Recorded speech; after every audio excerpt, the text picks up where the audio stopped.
Teclas awoke, face down against cold stone, his head throbbing with pain.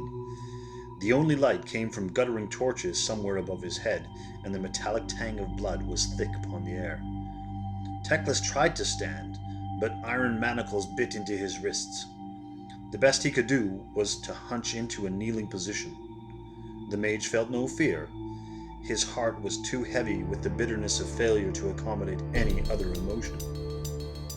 "He stirs, Lord." A hooded figure loomed out of the shadows, the twisted metal of his mask gleaming in the feeble torchlight. His voice was obsequious, his posture locked in a permanent half-bow. As his weary eyes grew used to the darkness, Teclas saw that the sorcerer bore his own stolen sword and staff.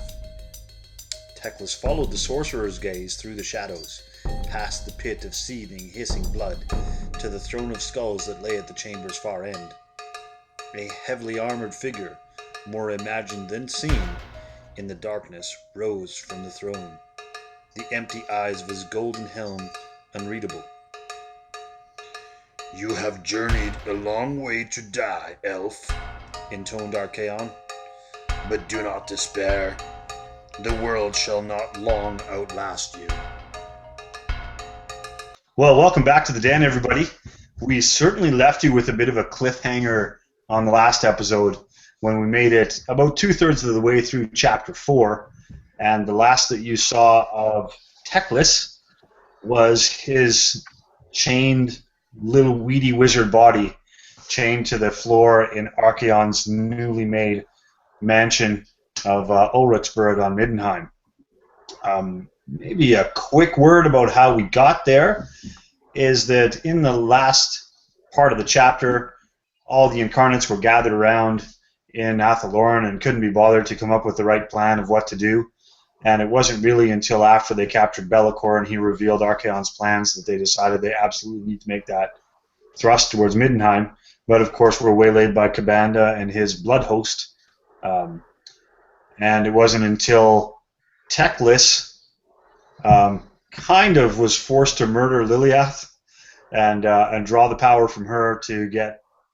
He was attempting to ravel up a spell that would draw all of the elves and the incarnates and effectively teleport them from the forest all the way to the Fauschlag in Middenheim.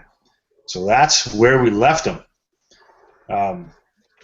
And I kind of got ahead of us, but I am going to pass it on to one of my fine esteemed philosopher colleagues, because Vince and Keith, of course, are here with me today to see us through to the end of Archaon.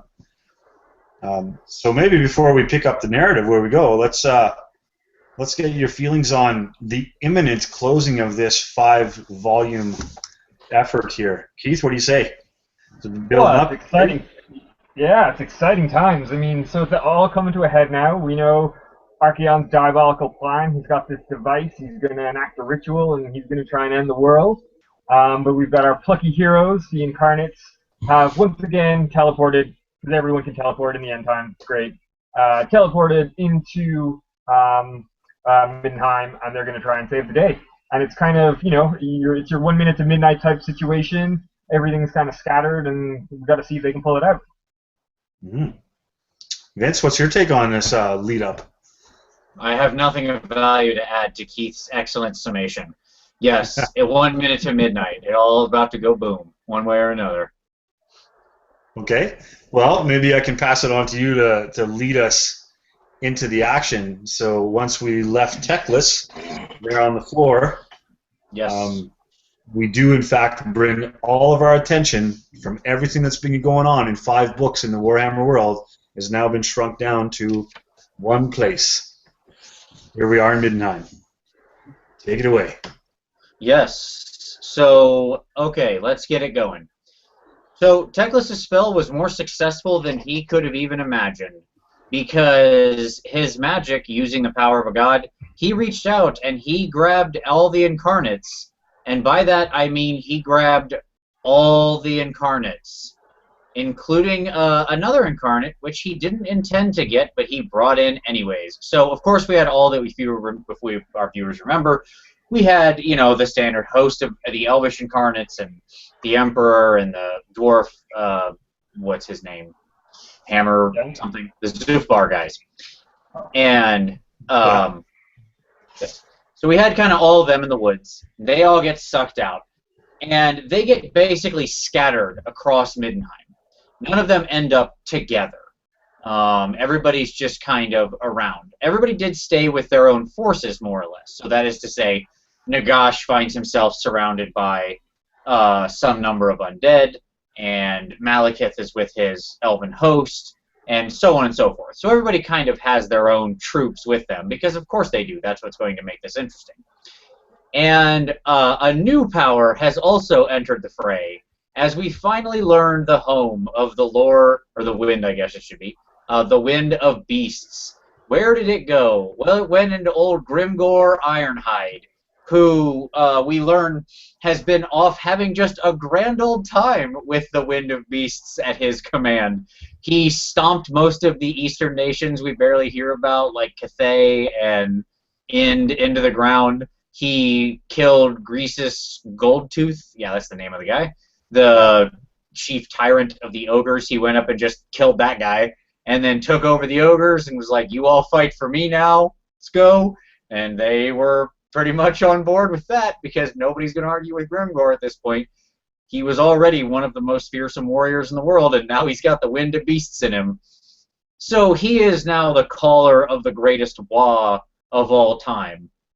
And what's notable here about this is that the armies of the existing incarnates that were in Athaloran are all somewhat beleaguered and battered. They had just fought Kabanda's blood host before basically being teleported here to Middenheim to talk about out of the frying pan and into the fire. Boy, if there was ever that statement having a good use, this is it.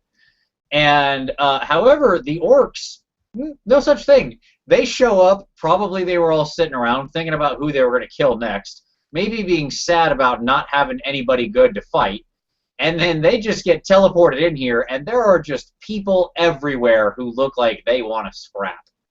And boy, what a great day to be an orc, right? This is a truly wonderful time. Yeah, you could just imagine toothy smiles everywhere. Oh, absolutely. Yeah. So what we get here is sort of simultaneously everybody understands, all the incarnates understand what they need to do. In the center of the town is the Fosh-log. More weird names I'm not going to know, but I'm sure one of you two can say. I think you have to be okay. All right, so the Fosh-log, we'll go with that for now. And that contains the entrance down into the lower pits where, they know they all need to get because of, as you said, Manfred had sort of related Archaon's plans. So they kind of look. Middenheim is this big city on the top of the hill. They're all scattered about the edges or in certain places. And they say, all right, that's where we're going. Rally it up, roll out. And so they all do. Each one of them has their own forces to command. So we have Nagash and Archaon. We have Elarielle and Durthu and the Dryads. We have Gelt and the Dwarves. We have Karadrian and the Phoenix Guard and the Host of Fire. We have the Emperor and Tyrion, who have a mix of all of the Silverhelms and Reiksguard. Basically, we've got the Knights division back here, and so on and so forth. These are sort of the various forces that are arrayed around the city. But there are a couple other people also scattered about. So I'll just kind of introduce the players that are all scattered about, and then we'll kind of get into their individual stories, I suspect. Other players in the city is Kabanda has showed back up, and he's interested in some revenge. He gets back here pretty quickly. And let us not forget about our old friend Manfred, who had flown here on Ashtari, who had been taken back under his control. He's skulking around. Also here is Vlad, ready to go, as always, ready to be the big hero, Vlad von Karstein. And then finally, the other big player that comes to my mind who is around is Hellebron, who, if we remember, had fled the previous battle in Athaloran and has now come here to Middenheim and has given herself fully over to Khorne and is just completely mad with bloodlust. And so we have our bad guys, we have our good guys. The good guys are split and desperate and weary, except for the orcs.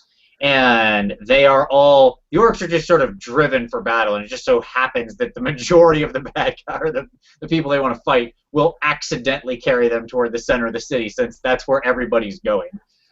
And of course we have Skaven here as well, under the command of a very powerful deceiver. And our first sort of story has to do with the elves of Malekith coming afoul of the Skaven when, I don't remember the Skaven deceiver's name, Dwaradon or something like Dwaradoth. I don't know. He's got a funny name. I think he was called Dark Dwell. Oh, that's a good name. There you go. That makes way more sense than whatever the heck I think. So we can put a point of reference. He is the same one that scythed off Valton's head. Ah, nice. Okay, got it. So he's that guy that showed up, did his thing, laid a curse, a Sheeny curse on people, and then disappeared. Nice. All right. I did not remember that, but that's good to know. So he spies a little way he can twist this situation to his advantage when he sees the orcs stomping. And his plan is to basically throw some Skaven in the way, get the Dark Elves into formation fighting them, and then have the orcs plow into the weak Skaven and know that they'll just hit the Skaven and keep going right into the Elves. And so that's kind of sets up the first battle, which is the Fall of Shadow. Okay. Well, there's a couple other things I want to interject with here, and we're gonna touch on a couple of other what I think are notable players from the Warhammer world, and that's on the Chaos side. A couple of guys that you missed out on was we do have an appearance from Throg and from Sigvald at some point later. So we'll sort of precursor that and say that those guys are here. Sigvald, it actually says that he was running amok in Bretonnia, apparently, is where he was, because that country was in disarray, but he managed to get himself a little bit of a Slaneshi court set up there, and he was having whatever orgies and festivals, and he was about to have some great feast and you know, some celebration of opulence. But he was called by Slaanesh and ended up kind of being teleported here like everybody else. And Throg was called as the king of the monsters to represent here in the end time, so he showed up. But I do want to, maybe before we get into the Orcs versus Malekith business, I also want to introduce Karadrian. And he's the first guy that they actually touch on after saying that Teclas' spell is successful.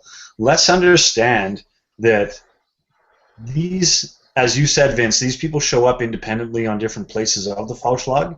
So they're all there not knowing, like Karadrian's there not knowing if Tyrion showed up or Balthazar Gelt is around or Teclas is around, because none of those guys are seen and they're all sort of pocketed away.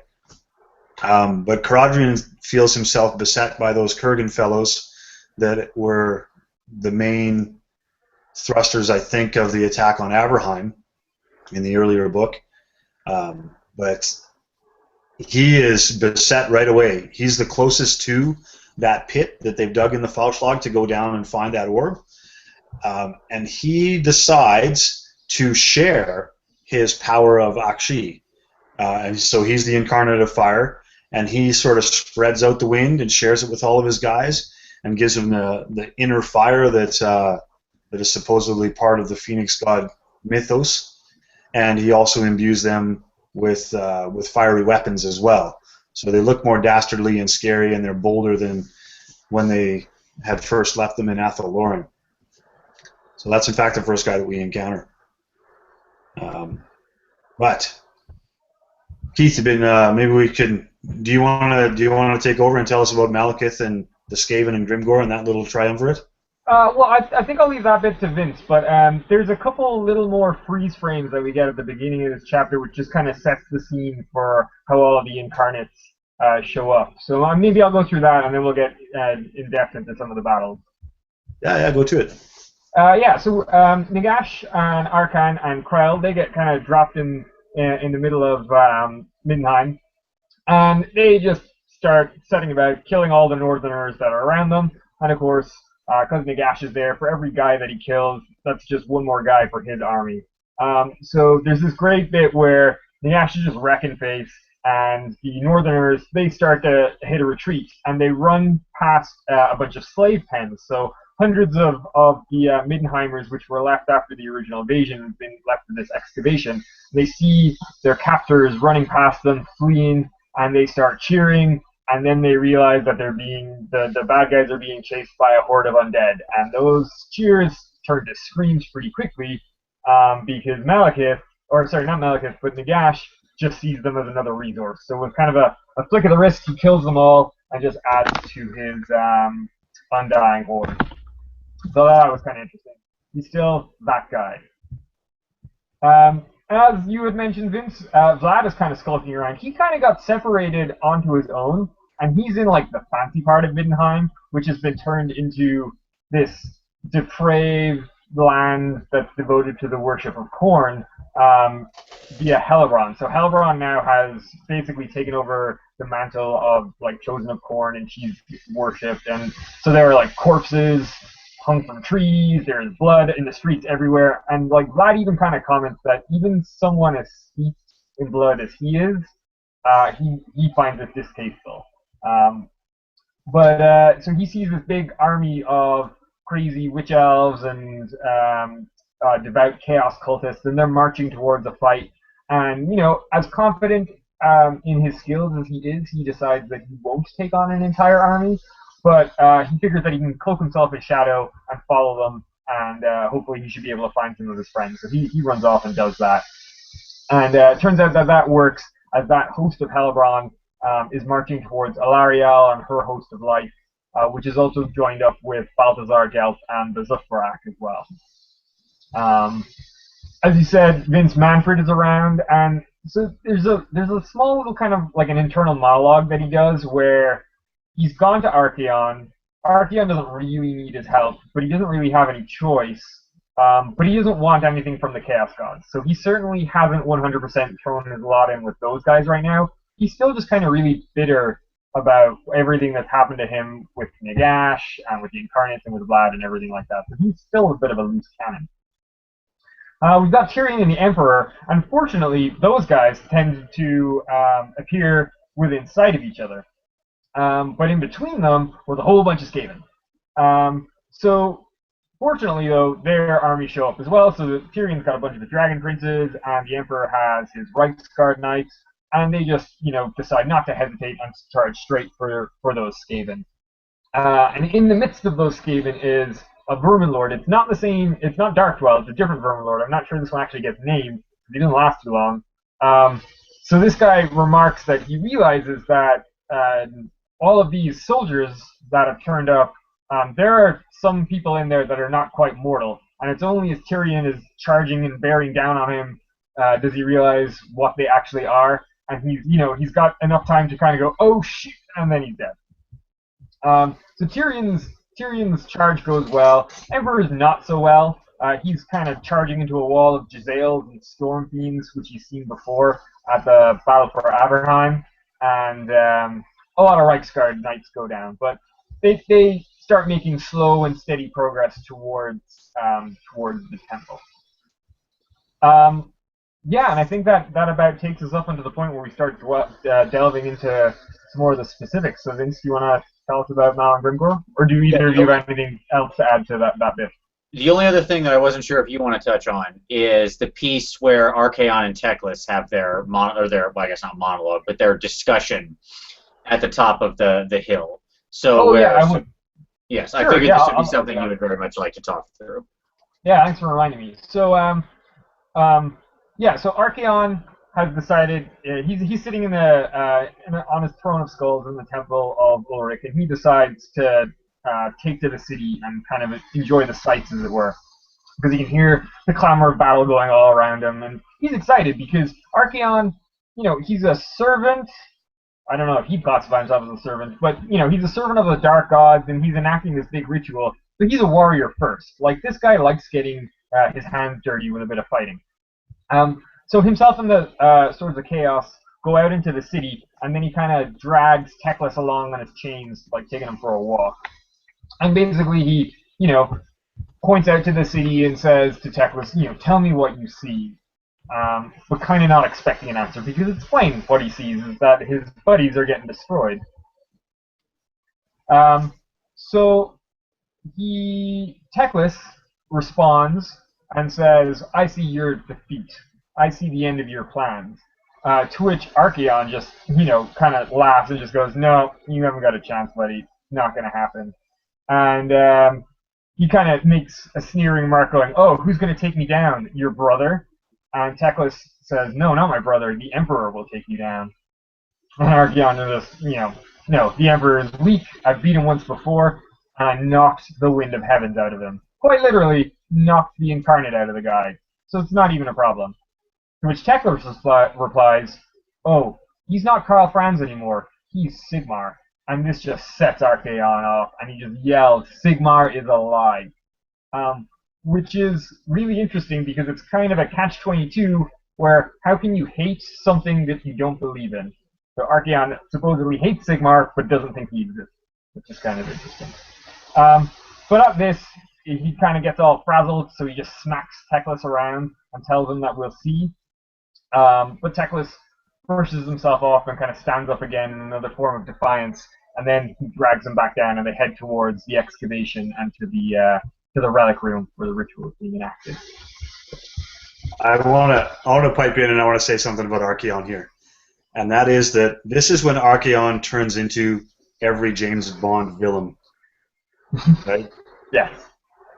Like he has got Teclas chained down, and I think he even says at some point later that Teclas reflects upon himself that he doesn't know why Archaon is still keeping him alive, aside from if he wants one last witness to see what havoc he's wreaking. But I was thinking the same thing. I'm like, what use does Teclas have here? Is he need Teclas somehow to weave the magic that's growing the orb? Well, no, he doesn't. He's had like sorcerers dying down there for weeks trying to rapture this thing. So this exchange just smacks of James Bond villain to me all the way through, right? Yeah. Trying to show it off. I love it. I love this exchange for so many reasons. One, first mention that Archaon could have been a great hero had his path been a little different. Teclas says that directly in his mind. Yeah. Mm-hmm. Two, you think that and that's logical in your mind. That's because you're not a egomaniacal lunatic, which is what Archaon is to some degree, right? And the reality is, when you're an egomaniacal lunatic, you believe yourself better than everyone around you, which certainly Archaon does, right? He even believes himself the better of the Chaos Gods. Like, he's been very open about that all these big demons and the Chaos Gods themselves are basically just puppets dancing. He's the only one who honestly makes choices and who is truly the master of his own destiny. And when you're about to have a great victory, I mean, have you ever done something great in your life and there's no one around and you're like, oh, you kind of feel like, oh, I get that kind of takes away from it a little bit. Well, he's got his own followers. He doesn't need an enemy around to show that off too. The followers, they're slavish. That's just it. They don't respect it. His followers are just more puppets of the Chaos Gods he doesn't respect. But Teclas is an enemy, and when Teclas looks upon his doom and sees that Archaon has mastered him, has mastered the world, and has beaten him and all of his friends, and he sees that in Teclas's eyes, that's when he knows he's got his victory. I get it. He's gloating. Yes. He's just gloating. Yeah, I get it. I would do it. If I went supervillain, I'd do it. Absolutely. Okay. In a heartbeat. All right. So, that takes us to the Fall of Shadow, which is the battle. One quick thing, actually, before you do that. Sure. I just want to show people off this spread of page right here. Yes. So this is 2 giant pages listing all of the incarnates and their armies, as well as any of the other baddies that are there, and a list of their troops. I mean, I know that people at home can't read this, and that's fine, but it just is a great summary of all of the players that are there in Middenheim, and it's like every hero of any significance that is still alive in the Warhammer world is summarized here on these 2 pages, which is both glorious and also, at the same time, a little bit dire, because when you realize that all of the Warhammer world is now shrunk to 2 pages, that's a little bit sad. Yeah. But at the same time, it's big names on there, right? Like, it's all the big names. Yeah, Anyway. absolutely. So a good piece of the book, I think, is all I wanted to pipe in and say. Carry on, sir. No, you're fine. So basically, I mean, I'll keep this in short order because honestly, a lot of this is just, again, the back and forth grindy we would expect. The Vermin Lord, again, what is his name? Darkdwell. His plan, spelled funnily, but still Darkdwell, that's what it is. His plan basically goes exactly how he would want. The orcs smash the small amount of Skaven, get trapped in, get kind of led on by the gunfire and the cannons of the Skaven to draw them into the elves. And all of a sudden, Malekith's elves, who are already fighting the Skaven and were somewhat beleaguered by them, are now finding themselves fighting a massive orc war with Grimgore and Immortals at the head of it. And they are getting smashed. Just smashed. And just left and right. And basically now the Skaven have these reversed secondary positions, these secondary gambits set up of, artillery and wind mortars and stuff in hidden buildings that they're now using to just errantly bomb the whole combat. So they're just causing chaos and casualties everywhere, hitting their own troops too, some, but I mean, they could care less. And we get some real nice moments here where Grimgore basically slaughters his way across the battlefield, killing all sorts of hilarious people in his wake. He kills some Phoenix Guard. He chops a Hydra down to size in pretty short order with Gritsnik or whatever it's called. I think that's his sword's name, right? Gitsnik. Yeah. Yes, no R. Gitsnik. And he's just literally just beating his way through this place, just unstoppable.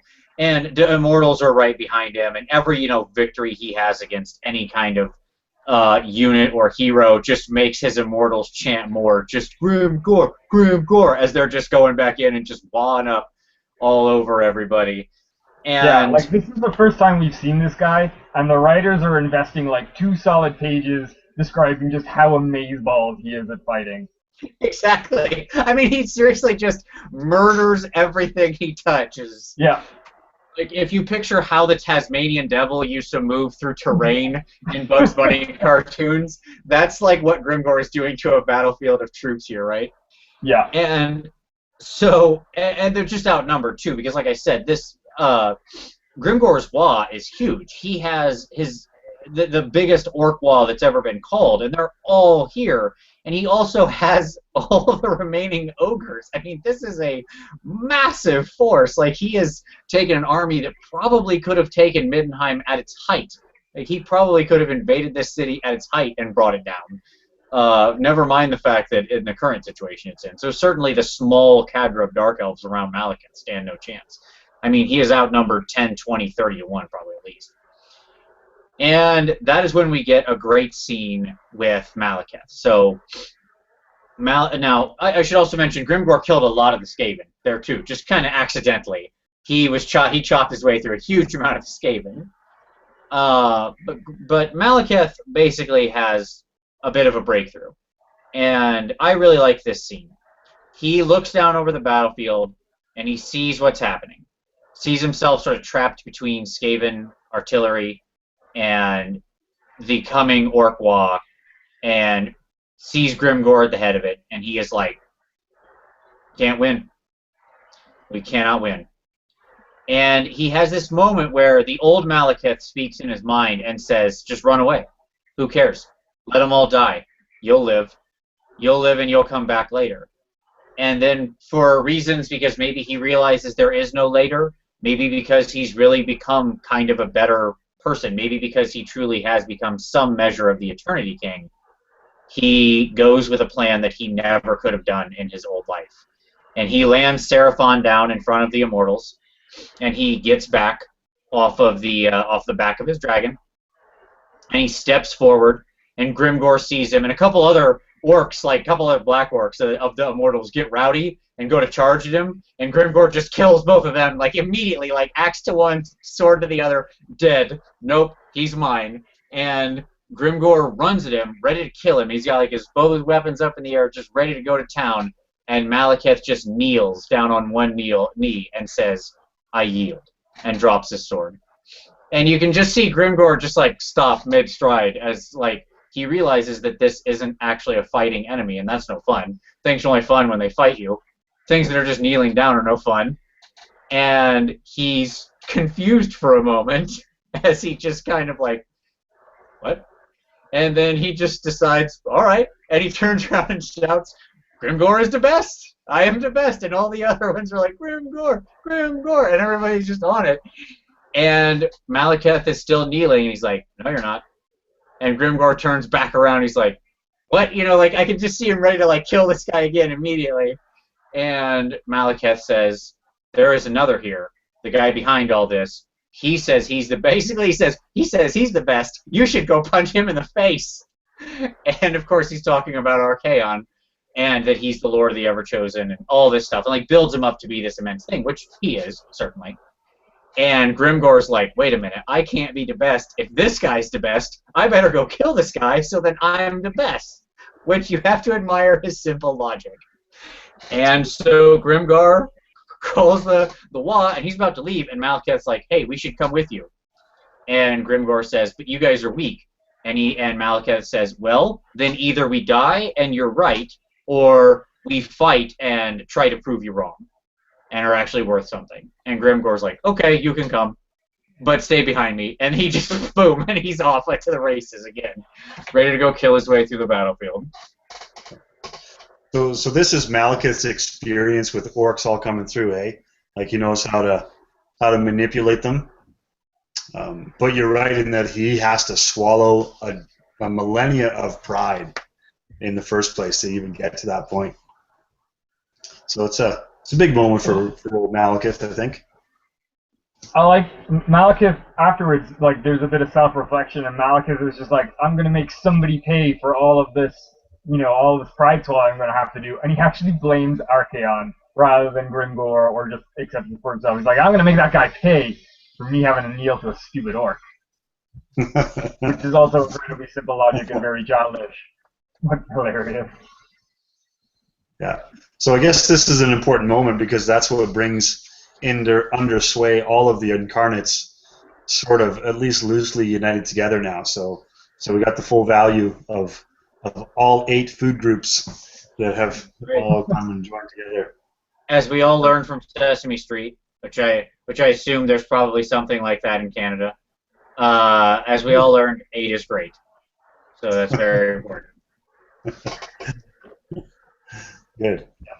And just on a side note, as you know, Grimgore and Malekith, they make their little pact. They decide to kill the rest of the Skaven, and Grimgore just, you know, very casually kills Darkdwell. Yep. Just once the shadows are taken from him by Malekith, who again takes the power of Ulgu or whatever, the shadow, away from Darkdwell. Again, like, this dude is the master of de-stealthing people. That's Malekith's one great trick. It's like sneaky people try to stealth away, and he's like, nope. And then those guys just die to other melee combatants. Yeah. But it almost is like that. It's kind of almost just a decision they make together, right?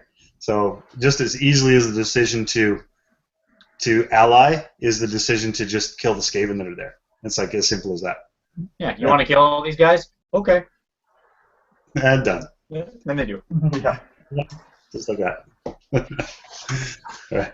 Well, so after that one, the theater of war turns to Nagash, and to the chaos opponent in here is Sigvald. Keith, is that something you want to speak to, or shall I go on that one?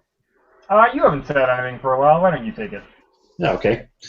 Well, as I said before, Sigvald was summoned here while he was in the midst of some happy fun times in his own little palace that he had set up. So he's a little bit miffed about that.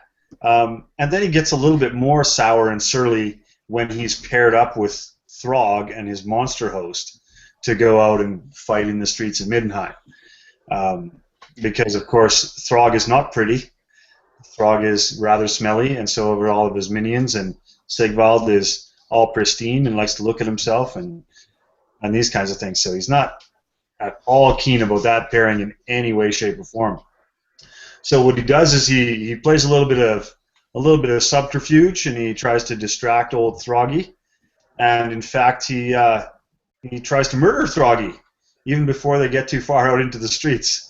And he walks away thinking that he did, in fact, murder Throggy, and off he goes to do the dirty work that Archaon has asked him to do without the monstrous host and this big smelly troll. So that's kind of the opening preamble to the battle. In the meantime, as Vince touched on earlier, Nagash has been mowing down all kinds of beings with his amethyst energy and putting things flat and then re-raising them as a zombie horde. And so that's what he is working with. He, of course, is also accompanied by his good pals Archaon the Black and also Krell and his Doom Legion. So if we harken back to the way this kind of worked in the Black Pyramid event that was back in Sylvania, the battle itself kind of lays out in a similar way. It's the Black Legion of Krell that's really doing the dirty work and anchoring the center. And we get an opening scene of Daemonettes of Slaanesh in all their frenzy, throwing themselves into the Black Legion, but getting pulped pretty easily because although they hit a lot, they don't hit very hard, and when they get hit back, well, they just die. So a lot of that goes on. But not too much else of any real note happens here until Sigvald gets to business with Krell himself. And we have this big sort of movie-like epic scene of the great duelists and the leaders of their own forces meeting up together while Nagash is in the shadow in the back, just raising zombies and making sure that there's still fuel going into the undead fire. But back and forth they go, these two, and it talks about their duel for a fair bit until Krell gets a good lick in on Sigvald, and he slashes him from the top of his head through the eye and down into his jaw. And Sigvald is in the frenzy of the fight right away, so it kind of comes upon him slowly that he has been maimed in a way. And he catches a glimpse of his own reflection in his shield and sees that the cut is not just a little bit of a flesh wound, it's actually pretty serious. And, his face is all puckered and pulped open and bloody. And this is where Sigvald just freaking snaps. Like never before has somebody snapped. And he just goes batshit mad on Krell. They both end up weaponless pretty quickly, and it just degrades into a fist brawl. And Sigvald is punching away on Krell's iron helm, so much that he dents it in, and you describe the crunching of bone, and you can't distinguish between the crunching of skull bone and the crunching of knuckle bone as Sigvald goes and wails away on him. And he keeps wailing and wailing and wailing, and he looks down at his hands, and they're all pulped and disfigured and mangled and twisted, but he keeps punching anyway until the witch fire actually dims and goes out in Krell's eyes. And that's when he knows that he's done the job right.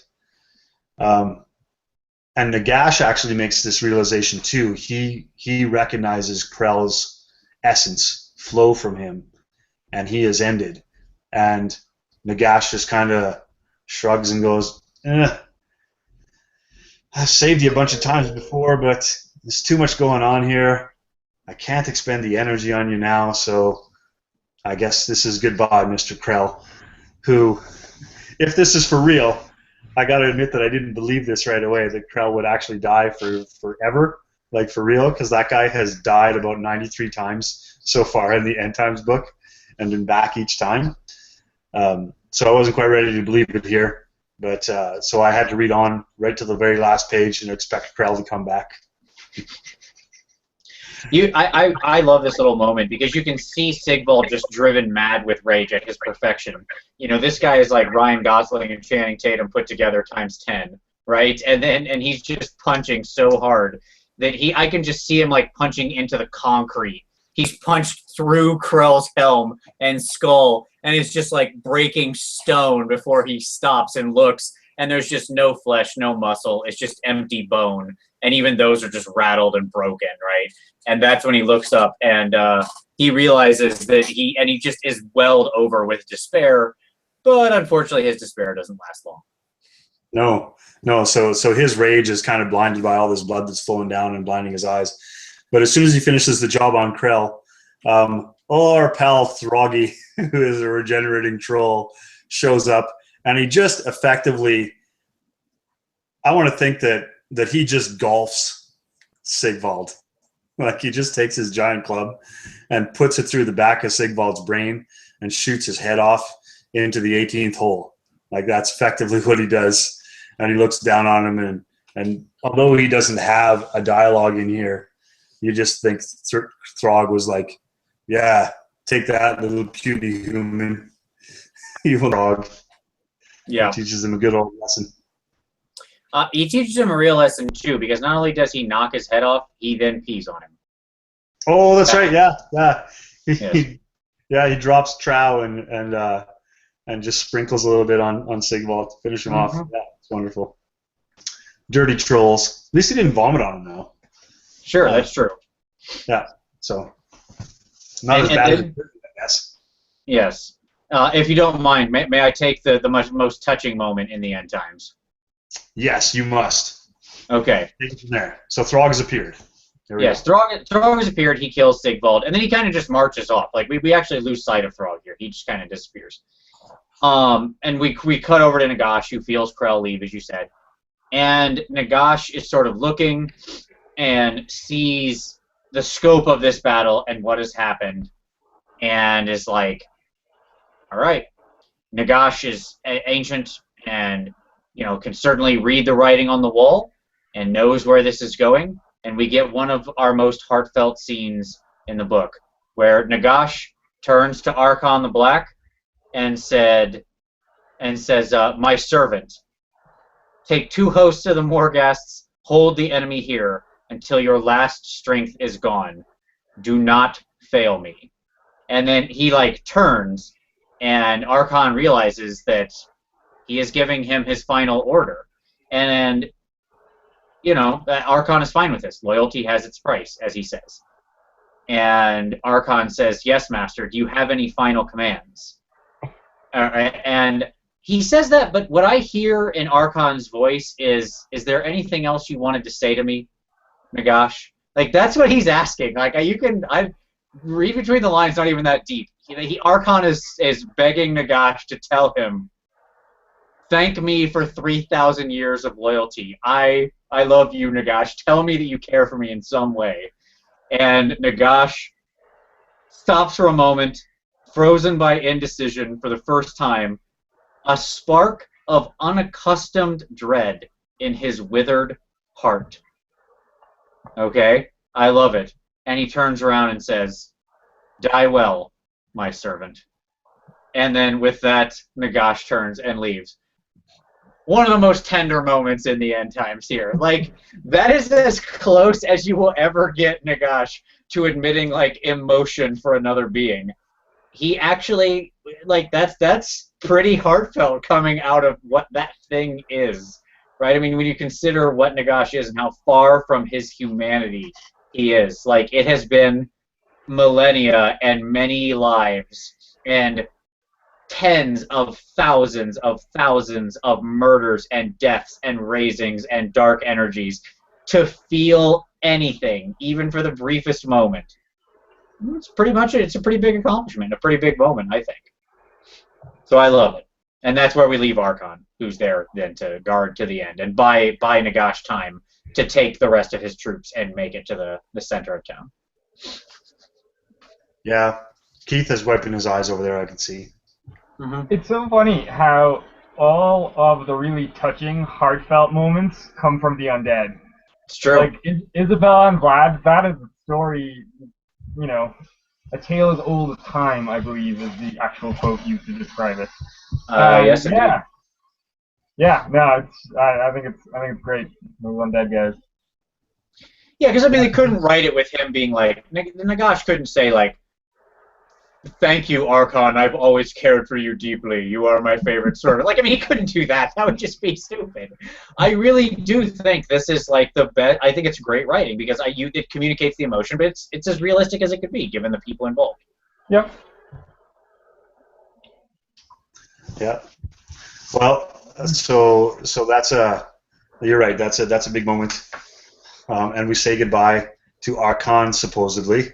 Again, that guy's been revived a few times, so we're not for sure that he's dead, but we'll have to read to the last page to find out for sure if Nagash finds a way to go back in the rubble later and pick him out of there.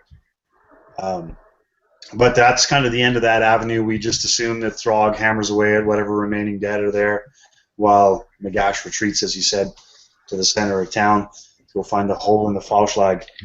Okay, but then we change venues one more time, and this is the one that involves dwarfs and Elarielle, is where we're going to switch our attention to. Reedy, you in on that one? I will take this one, yes. So, we have Elarielle and her host of life. So she's got a bunch of elves with her, but also a number of tree spirits as well. So Durthu and a couple of dryads and other treatment ancients, that kind of thing. And also, we've got Balthazar Gelt, and he's got his dwarf contingent of Zufbarak. Now, these guys are squaring off against a bunch of like cultists and beastmen and things like that. But then those Helebron cultists that I spoke about earlier, they start flooding down into the battlefield. So the dwarves and Gelt, they form a kind of a wedge, and they kind of split the chaos forces so that some flow to the left of the wedge and some flow to the right. But it just so happens that the part that Helebron is in, the column there, that heads towards Elarielle, and those two ladies do not get on. Like, Helebron really has it out for Elarielle since Elarielle got her banished for being overly zealous in her worship of Cain. At the same time, remember Vlad is shadowing Helebron's army, so he brings up a bunch of undead, and he starts securing the other flank of the Zufbarak. So they're all going at it, and, you know, axes are chopping, and beastmen are dying, and yada, yada, yada. Also, a bloodthirster turns up, another bloodthirster. This is bloodthirster number 296 by my count at this point. And he just flies in. There's a tree man ancient there. She, like, jabs her staff at him, and the bloodthirster just doesn't care and just turns her to kindling pretty quickly. So Durthu kind of strides off and is like, I'm going to go deal with that guy. And he deals with him pretty quick. I mean, it's two lines. I think he charges him into a wall and then just sticks his big sword into the bloodthirster, and then that guy's no more. But very importantly, this pulls Durthu away from Elarielle. Now, Elarielle is really not doing so well because she's the incarnate of life and also so inextricably twined to the weave, which is, you know, the balance of good and evil in the world. Seeing as how that's shifted in the favor of chaos, she's really not feeling very well. So that's why Durthu was kind of staying around to kind of bodyguard her. But he gets distracted, and this is when Helebron strikes. So a bunch of dryads run in to try and help her, but Helebron's got no problem dispatching those guys. She starts off, she lunges forward, kicks Elarielle straight in the stomach, knocks her sword away. Elarielle is just sprawled out on the ground at this point, defenseless. And then Helebron stabs her right in the belly. Now, it's a pretty bad wound, but for the incarnate of life, it's recoverable. And so Elarielle starts enacting a spell to try and heal herself, but Helebron doesn't play nice. She plays dirty, and of course, all her swords are coated in poison. So that's kind of counteracting that. Elarielle is in extreme pain, and Helebron pulls back for another strike. And it's at this point where Elarielle, out of instinct or desperation, she just kind of lashes out with whatever magic she has to hand. But of course, she was crafting a healing spell. So what effect this has on Helebron is it kind of heals her psyche. It peels back the madness that she has been, you know, entertaining for the last, you know, thousands of years while she's been the head of the cult of Cain. And she just kind of like stands there, you know, shell-shocked and drops her weapon and doesn't really know what to do. But Elarielle being plucky and recovering quite a bit faster than Helbron, she picks up a broken spear and then just stabs Helbron up and underneath the ribs, and that's the end of her. And at that point, Durthu is finished with his Bloodthirster, and he comes back to try and help her out. And she now has a bit of breathing space where she's able to gather the winds of life to her and heal her up again. So that's the end of Helbron, and that's how Elarielle finishes her off. So kind of not exactly how Be'lakor showed Helbron how it was going to end. He originally showed Helbron a vision of Elarielle throwing her off a wall or off a big tower, and I was a little bit disappointed because I thought that would have been great if that's how Elarielle had killed Helbron, or if like she had stabbed her and then kicked her over a wall or something like that. That would have been really poetic, and that Be'lakor had actually shown her the truth. But I mean, I guess Elarielle did get her in the end, so that's pretty good. Yeah, maybe at that point I kind of thought something similar. I thought they might end up on the edge of that precipice that they had dug into the fog flag, and maybe Helbron would get pitched into there. That would have been great. Blinded was that action though, because he comes stomping over right afterwards and intervenes once he comes back, finishing off with the Bloodthirster, and he picks up the blood cauldron and in a kaiju Godzilla monster kind of way, just kind of picks that up and tears it apart and flings it around. Smashes some other cultist Slanesh followers with it. That's right, like it's made of paper mache. Yeah, if I might interject with something just real quick.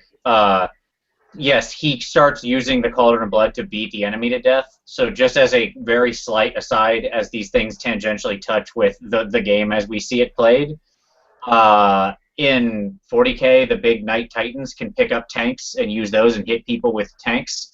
I would very much love to see Treeman get this ability to pick up things like Cauldrons of Blood and smash the enemy with them in some future gameplay. This is the most cinematic, beautiful scene. I can just see him just crushing people with that wrecked, mangled husk of the Cauldron of Blood. That should be a thing. I want to do that. To be fair, Giants already do that. They pick up stuff and shove it in their pants or shove it in their bag or throw it into the unit, all that kind of stuff. Totally fair. Yes, more of that. More pants stuffing. Gotcha. More pants stuffing. That's all I ask. So to kind of wrap up how that all ends up, because there's still a whole bunch of stuff going on, our pal Isabella, she also has been summoned by the Chaos Gods. So she turns up with her shambling horde of plague bearers, and she just unravels the magics that Vlad has used to summon his undead horde. Now her reappearance, I thought was I thought it was a little surprising, because when we last saw her, she had just been defeated in Sylvania. Nagash had turned up and smacked her away, and then he released this huge wave of death energy which killed all the demons. And she was kind of slumped against a ruin, and she was okay, but the demon that's possessing her was screaming in agony. And earlier on in that chapter it had said how she was constantly fighting that demon, and then, during the day the demon was in control, but during the night she gave it the run for its money. So I kind of half expected her to kind of throw off the thralls of the demon and to turn back up, but apparently not. She, the demon, regained his hold on her, and she's back in Nurgle's good books again. So she turns up with her plague bearers, she dissolves the undead, and then her and Vlad make eyes across the battlefield, and they run up onto some ramparts to have a bit of an elf family gathering. One of you guys want to take that? I will gladly take that. Well, that's your round, Vince. I thought you might. Oh, you know how I love Vlad, the true hero of this story. So Vlad and Isabella meet on this rampart and have this wonderful nighttime duel. And Vlad is once again amazed by how fast and how deadly and how powerful she is, because she herself is a very potent vampire lord like himself, but now also empowered with the demon inside her, Bolga, whatever his name is. Not too important. Some demon guy. And so they lick, and they're fighting. They're like trading sword licks back and forth, but in effect not getting anywhere. The problem is that in the end, even though Vlad is preternaturally strong and fast and tough, she's better. That's just the simple reality, because she has the unending power of a chaos greater demon trapped inside of her. And Vlad eventually tires. They don't say how long they fight, but I'd like to think they were fighting for quite a while. And you've got to, like, I just imagine them hitting each other with the force of like a semi-truck banging into each other, right? Like, imagine how strong these two are as they smash into each other, right? These are like cannonball blows being exchanged here back and forth. And so Vlad finally takes a shot in the side from her sword, like a pretty bad deep cut, and he kind of gets knocked back into his knee.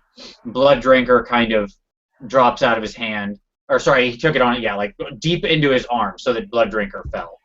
Kind of that and into his side. He goes down to a knee. Now, already the Karstein ring, the famous ring that makes him truly immortal, is knitting him back together. But he realizes that to pick up his sword and to fight her is a losing proposition. He can't do it. It's just not going to work. And so he decides, by the way, this is totally the Reichenbach Falls, just to be clear here. He absolutely pulls the Sherlock Holmes and Moriarty Reichenbach Falls ending just to set this up. So that is 100% Reichenbach Falls.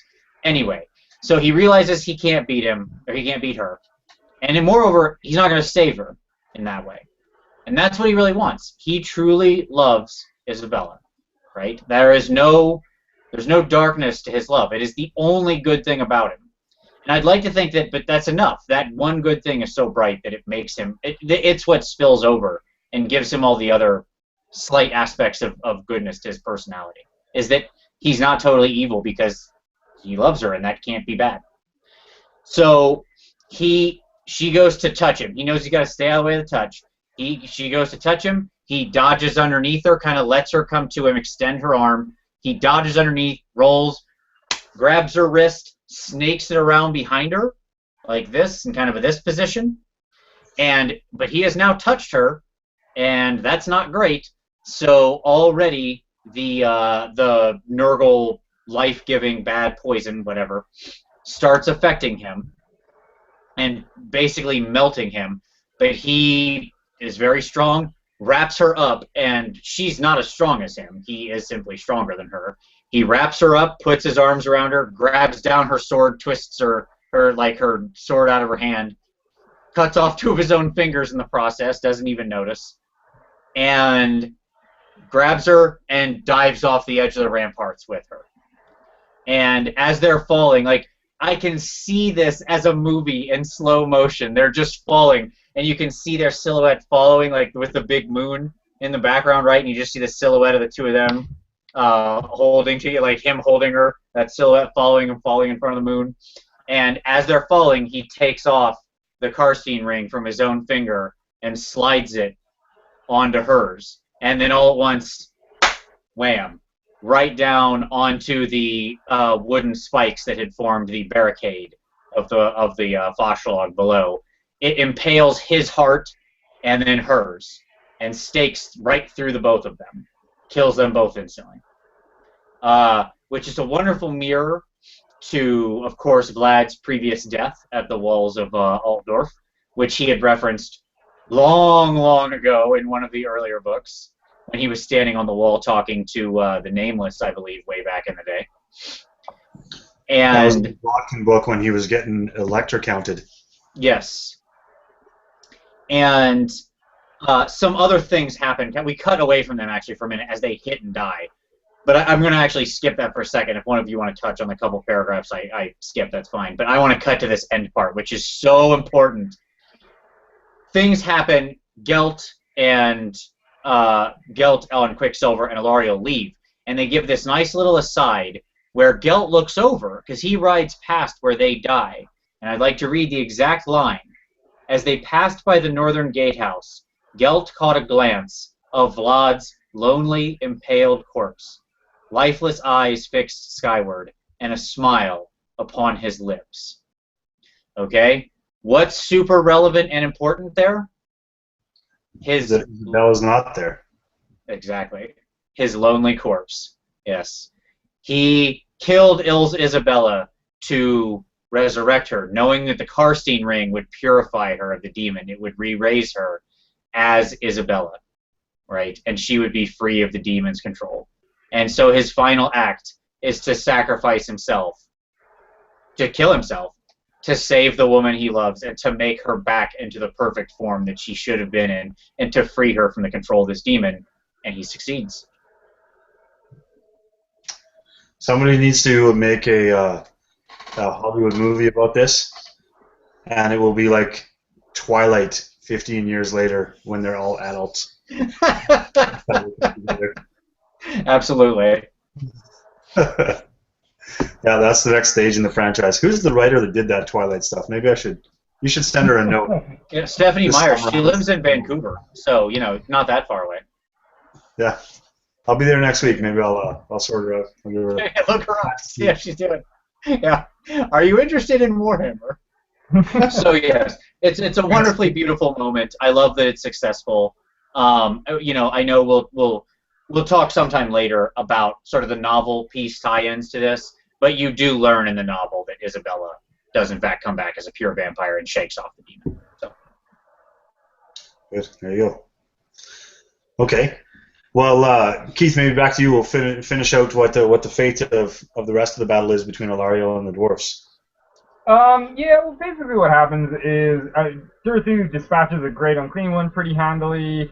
More fighting. Balthazar Gelt realizes that for the first time, they're trying to get through the northern gate so that they can get to the Temple of Ulrich. And for the first time, he realizes there's an opening you can get there. So he spurs on Quicksilver, and he kind of makes the we gotta go motion, and everyone just kind of makes a run for it. You would imagine that the demon host gets dispatched pretty quickly and pretty easily. They're dealing with 2 incarnates, and their big boss, Isabella, is gone at this point as well. So, that's pretty much it. So then all of the incarnates just start. Actually, I went a little more into it than that, and this is another one of those potentially emotional moments. Oh, go on. Especially if you're a dwarf lover. So for both of you out there in the world,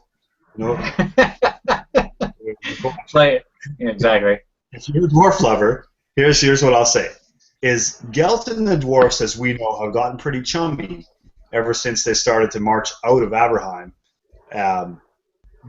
For various reasons, that Gelt is in touch with metal and dwarfs like metal, and he does things for them that nobody else has done for them before, that kind of thing. So they feel different when Gelt is around.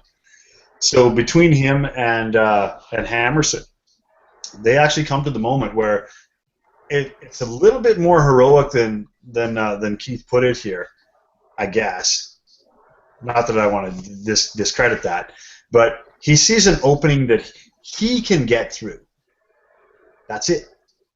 So they have a moment of silent recognition where Gelt looks at Hammerson. Hammerson looks at Gelt. Gelt gets Elarielle onto the back of Quicksilver so that those two are mounted up together. And without saying a word, Hammerson just kind of gives him the nod and tells him to go. Effectively saying, without saying anything, I am going to hold the line here. I am going to die here. You get that lady out. Right? So he himself, much like Vlad, it's a different kind of love parallel, but it is the same sort of love parallel, because they love Gelt enough to sacrifice themselves as a whole and the entire remaining dwarf race. All we know of is these are the last dwarfs in the whole world, and they're willing to sacrifice themselves so they can get away. So, now that I've made both of you dwarf lovers out there in the world cry... They're using their beards right now to wipe their eyes. Yeah. So that is how that one wraps up, and we are sort of moving towards more and more, I guess, is what we're piecing together here is the incarnates are all eventually funneling towards the center where Karadrian has been holding out this whole time. But we'll get to him in a little bit.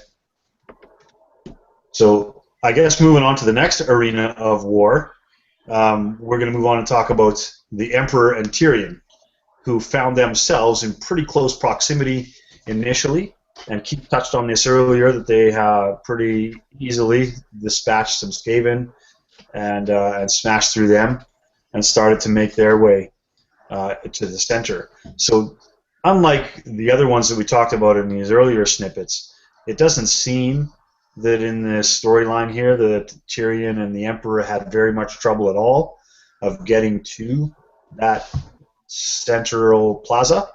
But they do get there, and they see that Karadrian and his fire host is pretty heavily beset by all variety of chaos. The Scaramore guys that are the Khorne followers. There's cultists in there. There's beastmen. There's all sorts of things, but predominantly all frenzied Khorne guys that are bearing down. So they throw themselves into it, and then the appearance of our old pal from Athel Loren, Kabanda, he shows up with a couple of other bloodthirster friends and a giant frenzied horde of other Khorne lovers. So to sum it all up pretty quickly, this opens up with a lot of smashing going on. There's skull cannons that get lit up and blow apart some knights. In one passage here, they talk about how a whole pride of white lions just gets blasted in a big ball of fire. There's one really cool bit, actually, if I might interject. Yeah, by all means. Yeah. One of my favorite images. So, as Tyrion and the Emperor are cleaving through the Scaramore break and run away, and Khorne gets pissed off, and he starts hurling down brass skulls from the heavens, so that giant meteors come in and just start smashing up his own guys. So I quite like that. I like how Khorne gets involved in his guys, like earlier on when he had the giant sword coming down to knock away Gelt's golden bowling ball. That was good, and now he's upset because they turned around away, so he's going to throw giant brass skulls at them. Yeah, somebody rolled a 9 on the Wrath of the Realm of Chaos table, magic table, exactly. whatever. Khorne's wrath went off. A lot of 6s were rolled. So you like that he's an involved god, not a passive god. I do. Yeah, I like that. It shows he cares. Yeah, that's pretty big. All right. So I guess in other things that happen here is Tyrion kind of blazes in with his light magic, and he is the beacon of light, which initially the demons of chaos can't bear to look at him. So that's what causes the fleeing that you speak of initially. But then, of course, Kabanda is the superstar of all of the Bloodthirsters, so he is the focal point of everything. And I was trying to find in here again, as I was rereading this, how Karadrian gets into it with him. I have it if you want me to grab it for a minute. Yeah, if you want to tell us about that Karadrian bit. Sure. So Kabanda lands. We all remember he was the big bloodthirster, like the head of the third host or whatever. So he's one of the most powerful bloodthirsters in existence. And he kind of lands, and he's, just kind of does one of these, points out at everybody, and the Emperor sees him, and Deathclaw shoots off, and they're, okay, let's do this. And when the Emperor and Kabanda are still a quarter mile apart, that's a ways apart. Okay, when they're still that distance apart, all of a sudden, streak of fire as Karadrian comes whipping out beside them on what's his name? Ashtari, which I think is what I called Manfred's Mount earlier, but that's wrong. Anyway, Ashtari is the name of the Fire Phoenix now. He comes out and just shoots off at Kabanda, like out of nowhere. Basically, Karadrian saw that the Emperor would be no match for Kabanda and decides, all right, I'm going to go handle this myself, right? And he heads out, and that's when he actually gets in a fight with him right there, because Ashtari is so fast as a Fire Phoenix. And although, whatever, they both fly 20, but apparently he's way faster. And he gets out there, and they start mixing it up. So if you want to pick it back up, Kieran, that's perfectly fine. But basically, he gets it out in front of the Emperor because he doesn't want the Emperor to just get murdered by Kabanda, which he thinks is what's going to happen. Yeah, well, effectively, what I was going to get to here is that upon that, there's a couple of things that Karadrian realizes, and he's effectively one-on-one with Kabanda, who managed to hold his own against both Tyrion and Malekith at the same time back in the Battle of Athel-Loren. So he knows that he's up against him. He's probably not going to come out. But he gives it his best just the same. Ashtari is pecking away at this guy, but eventually Kabanda gets control of the situation, and he flings Ashtari down to the ground, snapping wings and all this is along the way. And then he just stomps. He effectively just stomps on Karadrian, buries a hoof right through his chest, and as quickly as that, the lore of fire is snuffed out, effectively. Although a big kind of fireball erupts out of Karadrian and swallows up Kabanda for a second, he himself is sort of born of fire in a lot of ways as well, because we've seen him breathe fire earlier in the past, so it doesn't have the desired effect on him at all.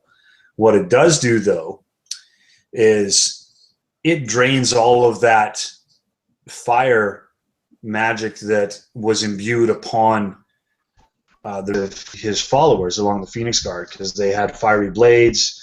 Their hearts were afire and sort of warmed and given courage by that. So that all saps away, and there's like a big down moment for the elf followers of Karadrian with that. So then I guess this is also, I guess, a momentous occasion, because this is when we see our first incarnate that is snuffed out, right? Yep. Yeah, so that's the first one to go down, and it's Khorne's big follower Kabanda that does it.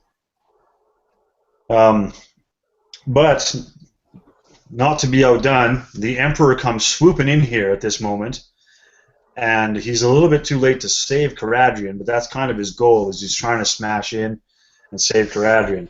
And I'm going to say that one of my heroes throughout all of this story has been Deathclaw. Like, this guy is the relentless griffin that should be in charge, really, because he does all the work. He does all the heavy lifting, flying around, lifting things up with his claws, smashing monsters around and all these kinds of things. He's taken a beating in all respects and still keeps coming back for more with full vigor. So here he is again, and we get another little bit of an exchange of battle in the sky between Deathclaw and this Bloodthirster. But again, having to go it alone doesn't really go well for the Emperor, because let's also remember that he had a lot of that power of the Lord of Heavens that he was first imbued with beaten out of him by Archaon in Abraham, and he's not regained that. He's not been the full incarnate self since then. So it doesn't go very well for him at all, and he actually gets hurled and smashed through a window in the Ulrich Temple, and he is fired across the floor in there and crumpled into Deathclaw crumples into a ball and is injured, and the Emperor falls on the floor and finds himself knocked unconscious for a period of time. And that's when we leave him for a little bit, as Kabanda is still stomping around outside, and then gets into a little bit with Tyrion as well. And I don't want to pass it over because my mouth is getting dry at this point, if somebody else wants to take from Tyrion's involvement. Keith, do you want this, or do you want me to take Tyrion's part?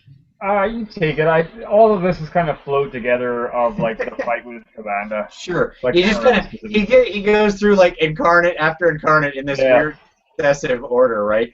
So yes, Tyrion rides up on Malahandir, the fastest horse in the universe, who was apparently not too fast in this case. Malahandir is as fast as the story needs him to be. And he shows up, and Tyrion is still an incarnate, and one heck of an incarnate too. He's got the wind of light in him, which is pretty good for demon fighting, I would say, as lores go. And Tyrion himself was obviously, again, one of the best warriors in the world. Just as there is the greatest wizard in the world, we talked about how there's like 5 of those guys. There's also like 7 or 8 of the greatest warriors in the world, and Tyrion would be one of them. And Tyrion is matching Kabanda and fighting him back and forth. And he's holding his own, but he sort of realizes that in the end, he's just not going to be able to actually hold this guy off. Simultaneously, while this fight is going on, Grimgore also sort of shows up here and kills his way through some of the Scaramore, but he actually doesn't wander into the Kabanda fight, humorously enough. Although I'm sure he would have loved to, but he kind of gets led off killing other things and doesn't get a chance to participate in this particular fight. And Tyrion is sort of getting outmatched. And as Tyrion, Tyrion gets in a couple good licks. At this point, Kabanda, let's quickly go back here. So Kabanda took the full brunt of a death curse, basically, of the lore of fire, the wind of fire, as Karadrian yelled burn and lit him on fire, lit his blood on fire. That's what he did to him. They talk about the fire tracing his veins. He lit this bloodthirster's blood on fire. That didn't faze him. The Emperor came up, gave him a couple licks. That didn't faze him. Tyrion stabs him a couple times. That barely phases him. And then finally, who rolls in? So Tyrion, just as he's kind of in big trouble, out of nowhere comes a dark wind, a pale horse, and the man who rode on him was Death. And as a wind blows from down the street, turning demon to ash and dust, a particular force comes in spirit form, and out of it comes the massive mortis blade, barely turned aside at the last moment by Kabanda's axe, as Nagash now basically takes Tyrion's place and starts fighting Kabanda. And what I love about this is Nagash saves Tyrion because Kabanda had him outmatched and was probably about to win the fight, but that was not intentional. They even point out that Nagash didn't notice Tyrion there. Like, he didn't even take note of this tiny, insignificant elf. He just saw that there was this thing in between him and his goal, and he's going to kill that thing because he is Nagash and nothing stands against him. And so Nagash starts battling Kabanda, and Kabanda actually realizes, ho, wait a minute, what do we have here? We actually have something that is my equal. And in combat. The problem is Nagash is also a great spellcaster, and the books, the 9 tomes of Nagash, are just like whirling around in the spirits, just like slapping Kabanda with spells, and he's magic resisting it off, and they're just empowering Nagash, and they're trading blows, and like the warp stone is getting chunked off of the mortis blade and such, and they're having this absolute showdown. When we cut back to the inside of the Temple of Ulrich, and the Emperor wakes up from unconsciousness. Right. So here we have him just coming back to his senses after being dealt the big blows, and we have to harken back all the way to the Thankwall book, actually, to pick up on this little happy coincidence. And let's remember that Valten was defeated here in Middenheim by Archaon, and Archaon set up shop here in this temple, and he made his throne there, and as a prize above the throne, he not only had, various dead bodies and skulls, but he kept Galmaraz, the hammer, and he put it above his throne, and there it sat right now. And the Emperor, who we know now is not Khalfrans, but it in fact is Sigmar, the original man that this hammer was made for by the ancient dwarf smiths of old. He looks up, and he approaches, and he just effectively says, "There you are, my old friend."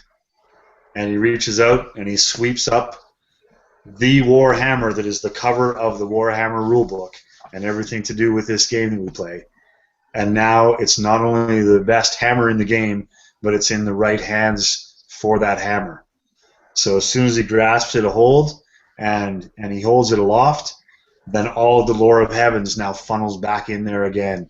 And there's lightning strikes coming down from the sky, and all kinds of flashing light and storm fury as the Emperor, as Sigmar, is restored to his full self. And out he comes, Yes. raging the world again. This is such a good moment. This is like Shazam calling down the lightning and turning into Shazam, little Billy Batson, combined with Thor proving himself worthy and holding the hammer and re-becoming Thor. And just like, this is every great moment like that all combined into one. This also harkened back to me to Leon Kerr in the second book in Glotkin, where he gets thrown into the temple and empowered by Shalea or whatever, and he walks back out of that temple now rightly empowered and ready to do some damage. Only this time, it's not just some second-rate lord and some second-rate god. It is the best and the best, and yeah, it's officially on. I think that's what happens here. Yeah, it's pretty sweet. So with that appearance, that sort of buoys all of the Empire soldiers that are still around, and all the good guy sides and the incarnates that are surrounding there. So they feel a sort of a resurge of power, and all this. But we have, before we go on to see what exciting things the newly empowered Emperor does, we have a little bit of a sidebar, as you guys recall, here, where down deep under the earth of the Fauschlag, there's a little bit of rumblings that are felt from up above. And Keith, do you recall this bit? I don't. Okay. You wanna? I'll carry on then. Nope. So Teclas has been herded down deep below the surface of the world with Archaon, because Archaon now is as we said, he's the Bond guy, and this isn't really much to it, to be honest with you, but it just kind of, again, just shifts away for just a quick second to see what's going on in Bad Guy Land. And so they're down in the chamber where this orb is, and Archaon has Teclas changed around it, and they feel this thunder. They feel the shaking of the earth. And it's Teclas that effectively says to Archaon, he says, "Sigmar is coming," Teclas said. And he spoke it softly. But he wasn't necessarily expecting Archaon to hear it. He wasn't making it like a declaration, but he did say so. And they get into another little bit of back and forth about you're wrong, no, you're wrong, and the doom is coming for you, Archaon. And I think that Teclas gets slapped again here one more time. At which point, then they turn their attention to see that the orb is beginning to glow and expand. So that's the key point that we have to understand here, is its sort of sense of urgency. But Archaon closes that little bit by just simply saying that these are the dying moments of the world. It doesn't matter what you say. It doesn't matter what you portend. There'll be no time for that to happen anyway. So that's just a little sidebar that I wanted to introduce here before we carry forward. Okay. Did you guys read any? Vince, did you have any other thoughts about that little exchange? I like it very much. It sets up how important these two characters, Sigmar and Archaon, will be to each other. Yes, good bit of foreshadowing. Yes, absolutely. Okay. All right. So we'll back up on the surface world then. From there, we have the emergence of Karl Franz riding on Deathclaw. And of course, as it should be, everybody else has had a crack at Kabanda at this point, and Kabanda is still into it a little bit with Nagash at this time. And in swoops our faithful friend Deathclaw, and that was the turning point really for old Kabanda. He'd finally been dealing with, he admitted his equal in Nagash, and then the reincarnated Sigmar as the next bit. So they quickly finished that off. I don't know if there's anything really else exciting to say about that. That the Kabanda finally gets slain by the combined fury of Nagash and the Emperor. I liked how it was written. So what happened was Deathclaw and Kabanda, they lunge at each other and they meet midair. And then Kabanda's hammer goes wide, but Galmaraz comes down, and it's written as, "Oh, it's called Skull Splitter for a reason." And then he cracks Kabanda across the head and cracks his helm, knocks him down, and then he just goes one more time. This is a brilliant image of like the hammer coming down, and it's trailing lightning, and I kind of, you imagine it's got two tails of lightning coming, and it just smashes into his head and pulps it. Yes. Quite impressive. Yeah, it would have to have two tails of lightning, you're right. Oh, yeah. No other way. Absolutely. Alrighty. So with Kabanda slain, and with Grimgore still rolling around out there in the Fury, trying to prove that he's the best, and now he's teamed up with his buddy Malekith, that really is the turning point that the incarnates really, really needed. And they bring on their full force of the power of the incarnates and smash away some Scaramore and smash away some cultists and smash away whatever beastmen were still there.